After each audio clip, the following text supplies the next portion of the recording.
Borki do'ppini shundoq qilgan ekanlar, shunaqa ham otganlarki, mashinaqasiga otganlarida bor 65 metrga borib tushgan ekan.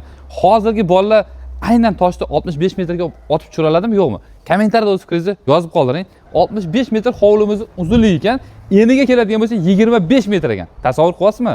Qanaqa katta joy. 65 metrga otib tushira olmagan bo'lsam ham, lekin 60 metrga otib tushirdim do'ppini. Aynan uy joyimizning eng oxirgi qismida molxonamiz joylashgan ekan.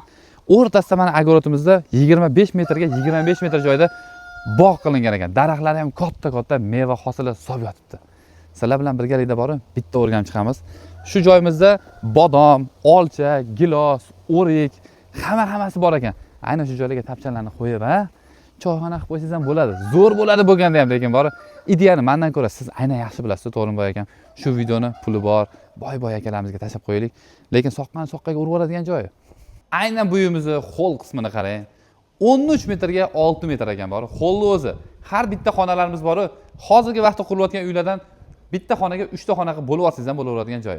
Lekin katta xonada bola chaqangiz ko'p maza qilib yashab oladigan joy.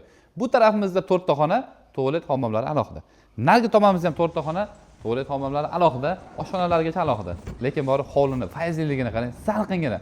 Shahar havosidan zerikkanlar uchun shu joyimizni tavsiya qilamiz. Aynan darvozaxonamiz o'ziga borib, 10 tadan oshiq mashina ketsa kerak-ku.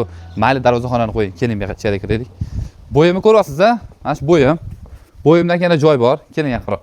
Endi betonda necha metrda bo'ylaysiz mana beton? O'zim 1.73 man. 2 metrli beton quyilgan ekan. 2 metr tasavvur qilasizmi?